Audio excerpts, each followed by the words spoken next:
ये जो max corporate company थी, इसने जीस नवाला को काम आउटसोर्स किया और उसने डोफिला कंपनी को आउटसोर्स किया।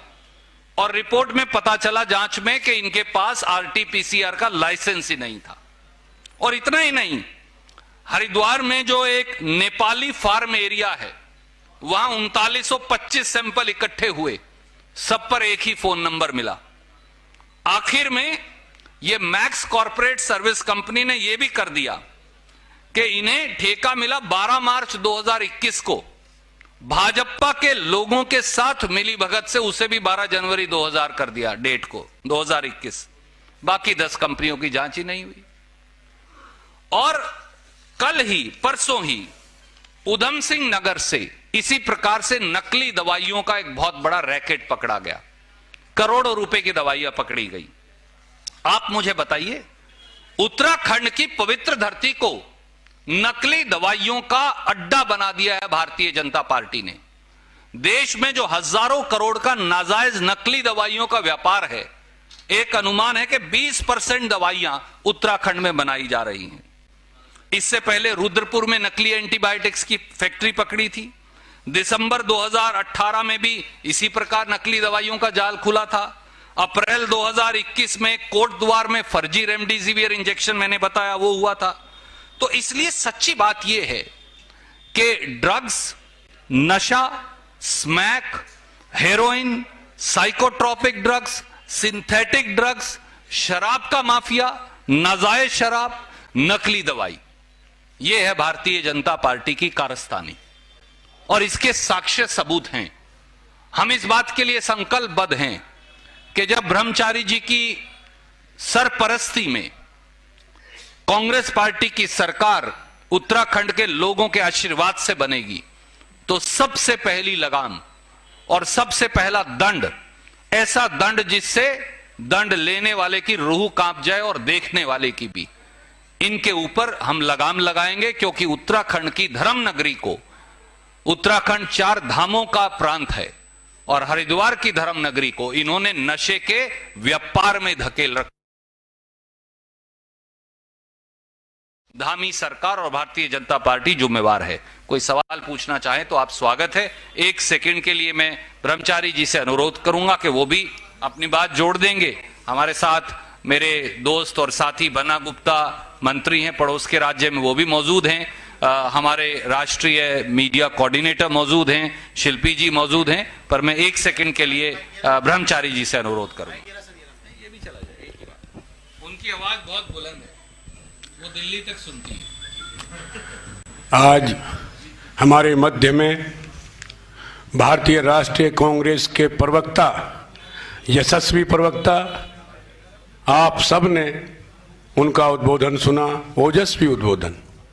मैं प्रेस के सभी साथियों का हार्दिक अभिनंदन स्वागत करता हूं और हमारे राष्ट्रीय प्रवक्ता श्री सुरजेवाले का दिल से, मां गंगा से चाहता हूं कि आप भविष्य में कांग्रेस को अपना नेतृत्व प्रदान करें, ऐसी मेरी भावना है। प्रवक्ता के रूप में आप पूरा पत्रकार जगत, पूरा भारत, पूरा विश्व सुनता है और आपने सुना। सम्मानित मंच, सम्मानित सभागार, पत्रकार बंधुओं, हमारे नेता ने आपको सब कुछ बताया है। मैं आपकी आज्ञा से बताना चाहता हूं, शराब की मान्यवर हमारे माननीय मदन कौशिक जो अध्यक्ष भारतीय जनता पार्टी के हैं, उनके द्वारा रोज, और ये पत्रकार बंधु स्वयं अपनी आंखों से देखते हैं, अपने अखबार के माध्यम से, इलेक्ट्रॉनिक मीडिया के माध्यम से और मोबाइल के माध्यम से, कोई दिन ऐसा हरिद्वार में नहीं है जहां उनकी कहीं 50 पेटी, कहीं 60 पेटी, कहीं 100 पेटी, और मैं स्वयं साक्षी हूं और ये पत्रकार बंधु साक्षी हैं। कनखल के अंदर दारू के साथ साथ स्मैक, हेरोइन, कोकीन, हमें तो उन नामों का भी नहीं पता, जो वहां पर पकड़ा हुआ आपके सामने है, पूरे विश्व के सामने, पूरे देश के सामने है। कल मुझे बहुत शर्म की बात महसूस हुई कि धार्मिक संस्थाओं में भी इन्होंने शराब के अड्डे बना दिए हैं।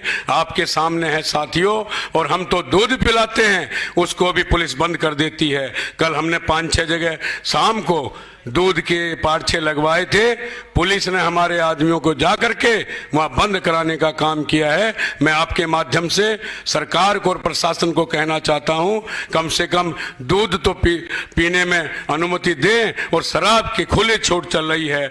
आपके सामने हर घर में, हर छोटे घरों में, झोपड़ियों तक इन्होंने शराब को भेजने का काम किया है। मैं पत्रकार बंधु, आप जागरूक नागरिक हैं, आप दर्पण हैं समाज के, आप इसको रोज कहीं न कहीं हर क्षेत्र में, और इनके नेता कनखल में उपाध्यक्ष, ब्रह्मपुरी में कल आपके सामने भारतीय जनता पार्टी के पूर्व पार्षद गया, और भोपतवाला में जो एक बड़े संत मुझे कहते हुए भाई साहब जानते होंगे, रोहतक से उनका आश्रम है गोकर्ण धाम, उनके कार पार्किंग में शराब का जखीरा मिला।